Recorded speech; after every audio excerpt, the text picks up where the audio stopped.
नमस्कार दोस्तों, welcome to फाइनेंशियला। आइए आपके साथ एक नए टॉपिक पर डिस्कशन करते हैं। तो आज का नया टॉपिक ये है कि अगर आप म्यूचुअल फंड्स में निवेश करना चाहते हैं मगर लंप सम के थ्रू, तो कैसे कर सकते हैं। तो मैंने यहाँ पे लंप सम का जो अमाउंट है वो 5 लाख रुपए ले लिया।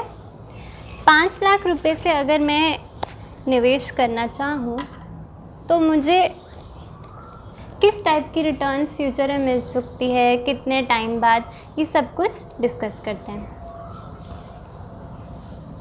तो हमारा अमाउंट रहेगा 5 लाख रुपए और ये लंप सम अमाउंट है।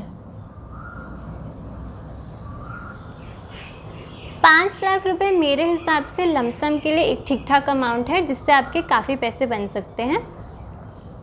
अब 5 लाख रुपए में एक म्यूचुअल फंड में डालने के बारे में नहीं सोच रही, मैं आपको कॉम्बिनेशन ऑफ 2 म्यूचुअल फंड्स देने वाली हूँ।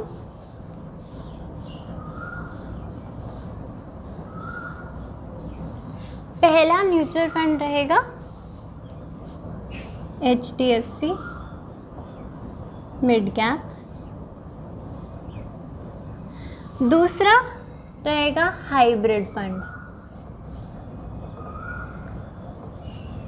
दोनों में हम बराबर अमाउंट डाल देते हैं, 2.5 लाख। तो 5 लाख को हमने 2 भागों में बांटा है। एक हमने पैसा लगाया है मिड कैप में और दूसरा पैसा हमने लगाया हाइब्रिड फंड में। हाइब्रिड फंड का भी मैं आपको नाम बता देती हूँ। जो मेरे हिसाब से एक अच्छा हाइब्रिड फंड है वो है ICICI बैलेंस एडवांटेज फंड। आप चाहें तो अपनी रिसर्च खुद कर सकते हैं और भी अगर आपको कोई हाइब्रिड फंड अच्छा लगता है तो आप उसको भी चूज़ कर सकते हैं, मगर मेरे हिसाब से एक अच्छा हाइब्रिड फंड है। हाइब्रिड फंड क्या होता है? हाइब्रिड फंड एक कॉम्बिनेशन फंड होता है जिसमें आपको इक्विटी और डेट दोनों का एडवांटेज रहता है। डेट में ये रहता है कि आपको रिस्क बहुत कम रहेगा मगर ग्रोथ थोड़ी कम मिलेगी, और इक्विटी में ग्रोथ बहुत शानदार होती है लेकिन रिस्क जो होता है वो थोड़ा ज़्यादा रहता है। अब दोनों फंड्स का हम थोड़ा नेचर समझ लेते हैं कि इसमें फ़ंड साइज़ कितना है, इसकी होल्डिंग कितनी है। तो इसका फंड साइज़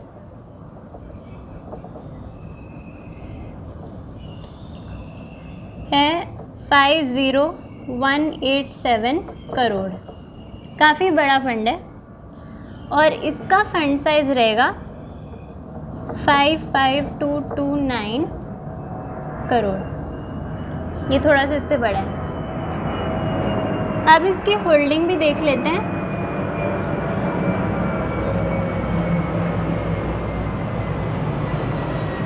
मिड कैप में जो निवेश है वो है 65.87%, स्मॉल में है 14.59% और लार्ज में है 12.95%। अगर हम इस फंड की बात करें तो इसमें डेट, जैसे कि मैंने आपको बताया, ये कॉम्बिनेशन फंड है। इसमें सारा पैसा इक्विटी में नहीं जाएगा, डेट में भी जाएगा, कुछ पोर्शन इक्विटी में भी जाएगा और कुछ पोर्शन अदर एरियाज़ में भी जाएगा।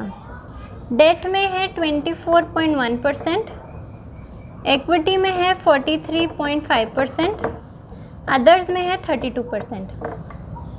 अब अगर मैं आपको इसका एक डिस्ट्रीब्यूशन दिखा दूँ तो इक्विटी में जो आपका पैसा जा रहा है वो ज़्यादातर लार्ज कैप में ही जाने वाला है, तो आपका पैसा इस तरीके से बहुत सेफ़ है।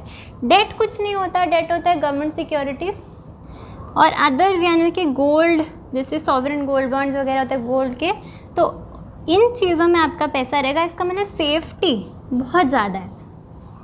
यहाँ पे आपको सिर्फ़ और सिर्फ इक्विटी, ये शेयर्स, ये म्यूचुअल फंड सिर्फ़ और सिर्फ इक्विटी बेस्ड है। अब हम दोनों म्यूचुअल फंड्स के रिटर्न्स भी बता देते हैं। रिटर्न्स,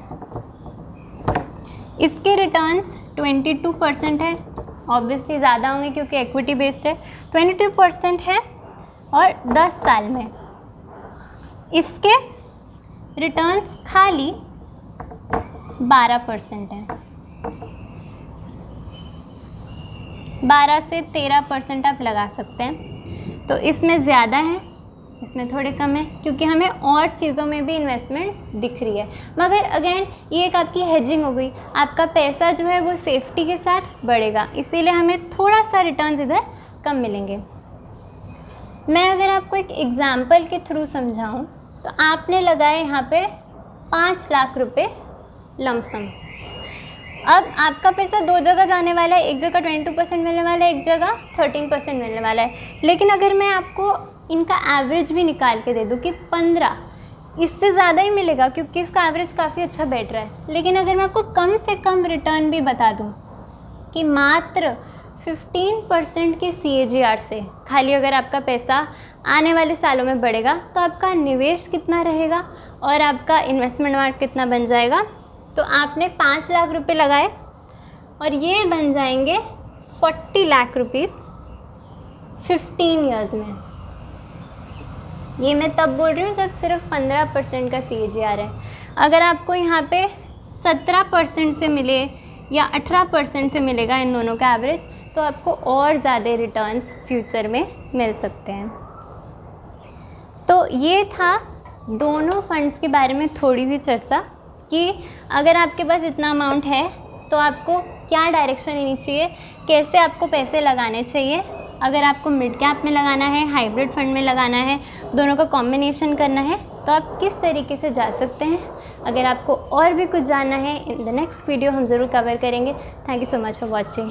एंड ये एक रिकमेंडेशन वीडियो बिल्कुल भी नहीं है, ये सिर्फ एजुकेशन के लिए है। Thank you, bye.